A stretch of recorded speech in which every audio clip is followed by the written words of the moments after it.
Hey everyone, welcome back to another episode of ReaperCast. Today I am actually going to be talking about something that is quite the surprise. Definitely very interesting to see that we finally get this, but honestly it's really soon because if a structure deck was going to come out for a really new archetype, I would have expected this to come out maybe 3 or 4 years later from now, but to come out right now does seem very early, of course, but you know what, that's kind of good news. It just means that there's hope for this particular structure deck. It means they're trying to push out an archetype enough to the point where they want to make it playable, and I think a structure deck majority of the time does actually meet those needs, with the exception of a few, particularly looking at charmers here. But in this particular case we are going to be getting here some new cards, or at least new supports, as well as a proper structure deck for the Albaz archetype, which is definitely something I find to be very surprising. Obviously you guys know that the Albaz archetype,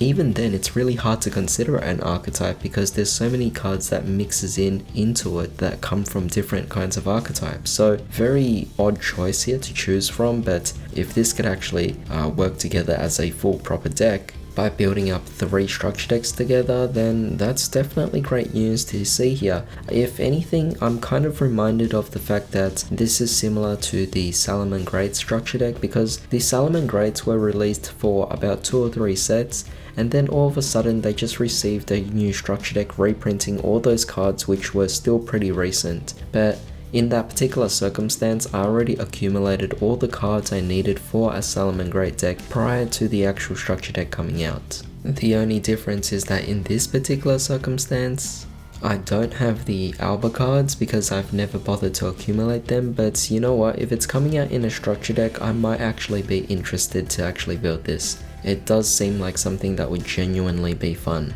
But let's not waste any more time actually talking about how we feel about this, but let's actually go over all of these new cards and see what they're all about. And before I do, please consider subscribing, dropping a like, share, comment, and also hit that bell notification as well. It really does help. So onward with the structure deck. The artwork for the box itself looks amazing. It's going to be called the Alba Strike structure deck. And right off the bats, our first card we're getting here is Tri-Brigade Mercuria. Now obviously you could see that this particular deck will be kind of a mix of bits and pieces from different archetypes out there, so it might seem weird to see a few things. For example, this card here is a Tri-Brigade card, but it will be used as an Albaz card. And you guys will understand once we actually get to the effects on its particular relevance. So this is a Dark Winged Beast effect monster, a level 4 800 attack and 0 defense, and the first and second effects of this card's name can only be used each once per turn. First effect, when your opponent activates a monster effect and you control a fusion monster that lists Fallen of Albaz as material, as a quick effect you could send this card from your hand or field to the graveyard, negate that effect. That's actually quite amazing considering that this is just a main deck monster and it's not a boss monster whatsoever, but I could just leave this out here in defense and you basically have a potential negate, which I definitely really like. As for the second effect, if this card becomes banished, you could add 1 Fallen of Albaz or 1 monster that lists that monster in its text from your deck to your hand except this card. I mean, that's pretty nice as well, also a great way to recover resources. Overall, a really good start. Next up, we have over here Spriggan's Kit. So as you can see here, a different archetype being mixed in, but I'm sure it's going to be mixing in, or at least focusing around, the Fallen of Albaz. So we have a level 4 Dark Beast effect monster with 1700 attack and 1000 defense, with the first and second effects of this card's name each being allowed to be used once per turn. So first effect, if you have a fusion monster that lists Fallen of Albaz as material on the field or in your graveyard, you could special summon this card from your hand. A really easy way to actually just extend your board, really nice there. Second effect, if this card is normal or special summon, you could add 1 of your branded spell traps that is banished or in your deck or graveyard to your hand. Then place 1 card from your hand on the bottom of the deck. That's not bad, it's not particularly amazing, but at least it allows you to recover something you might need. Next up we have over here Unlikely Sword Soul Allies. As you guys know, we did also get that Sword Soul boss monster of some sort. It was a level 8 card that came out in the most recent set, Dawn of Majesty. So to see it being over here as well, with the relevance of the Fallen of Albaz, it's quite nice. It's a light spellcaster tuner effect monster, being a level 4, 1800 attack and 1500 defense, and the second effect can only be used once per turn. So for the first effect, when a monster declares an attack, you could special summon this card from your hand, and if you do negate that attack, then if you control a fusion monster that lists Fallen of Albaz as material, you can destroy the attacking monster, which I definitely really like here. Again, we're just special summoning out this card really easily. I like that. All of these cards have really easy summoning conditions. Always fantastic to see that. It's a great extension, it helps out. Very interesting to see that this is also a tuner monster. This kind of gives potential for the deck to maybe get some kind of synchro monster. Otherwise, we could still use generic supports, adds more flexibility. Now as for the second effect, if a monster becomes banished face up, you could banish this card from your field or graveyard. Special summon one light spellcaster monster whose attack equals its own defense from your hand or graveyard. That's not too bad, gives you a great way to at least manage your utilities. Not as great as the first two cards, but still definitely really decent. Moving on, we have here a continuous spell card, Paradise Branded. You can only use the second effect of this card's name once per turn. First effect, the activation of your cards and effects that include an effect that fusion summons a fusion monster cannot be negated.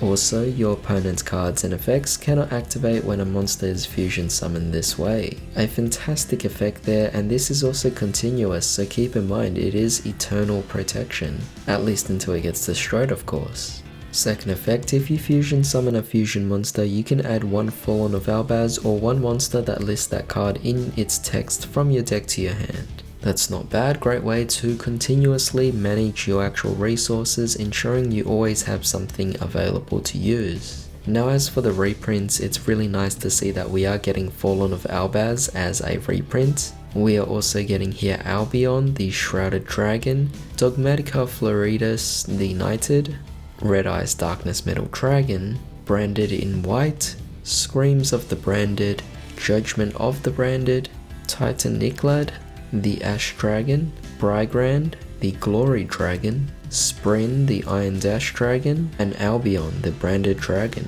Very nice reprints. I like that they're including almost everything available out there. But of course that does coincide with the actual cards we actually talked about that were introduced for the first time. Seeing this, I am very excited about this structure deck. I am actually keen because if they're giving you every single card in the actual structure deck itself, then I definitely see no harm in actually trying to build this deck. Makes it easier to build, you'll pretty much get every single resource you need. Honestly, this is going in a good direction. But very quickly, I did want to also talk about the Strategic Striker H.A.M.P, which is a new card that's apparently coming out in a very special set known as the Secret Shiny Box, which is right now exclusive to the OCG, but I'm sure in one way or another it will be incorporated into the TCG. So it's really just one new card that we are getting shown right now, and it's meant to be a Sky Striker card, which is very interesting of course. It's a bigger monster, not like the other ones. This one here is actually a level 8 Dark Machine effect monster. It's called Strategic Striker H.A.M.P. 2500 attack and defense, and you can only special summon with the first effect of this card's name once per turn. So first effect, if you control a Sky Striker Ace monster, you could special summon this card from your hand to either field by tributing one monster on that field. So that's very nice. I mean, it's pretty simple. You just bring out a token for your own monsters, or at least your own field to bring this out. Otherwise, if you want, you just get rid of one of your opponent's pesky monsters and special summon this out. It's like a pseudo kaiju without having to play a kaiju. Quite smart, quite nifty. And if anything, it's more flexible than an actual kaiju. As for the second effect, when this card is destroyed by battle, you can target one card your opponent controls, destroy it. Just an added bonus, really nice there. It's interesting to see that this is a level 8 and that it's so powerful. I guess it gives you benefits, but it also might give your opponents benefits as well. But given that it has like a kaiju-esque effect, potentially getting rid of one of your opponent's big boss monsters, this does actually make it quite balanced in the sense that you're still giving your opponent something quite high in attack. However, as for reprints in this set, we are confirmed to get here a Sky Striker Ace Ray, we are getting here Shizuku, we're also getting Hayate, we're getting here Afterburners, Multi-Roll, we are even getting Millennium Ice Restrict and Relinquished Anima, alongside Nightmare Cerberus and Instant Fusion. A very peculiar set, that's for sure. And this one I'm definitely very unsure of how it's actually going to be incorporated into the TCG. It's not a structure deck, it's a special box that's normally only meant to be exclusive to the OCG. So leave me your theories down below as to what you think about all this. Do you also look forward to the actual structure deck? Otherwise, thanks for joining me today. I hope you all have a fantastic day. I'll see you all next time.